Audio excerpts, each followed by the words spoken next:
ನಾವು ಇವುಗಳನ್ನು ಮಾಡುವಾಗ ಬಹಳಷ್ಟು ವಿಷಯಗಳನ್ನು ನಾವು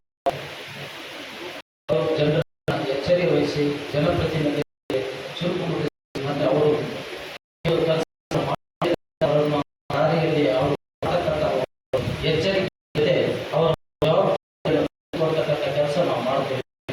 ನಮಗೂ ಇಲ್ಲಿ ಒಂದು ಅವಕಾಶ ಇದೆ ಅಂತಂದ್ರೆ 1905 ಈ ಲಿಂಗಿಸ್ಗೂರು ಜಿಲ್ಲೆಯಾಗಿತ್ತು. ಅದಷ್ಟೇ ಗದಗ ಸಹ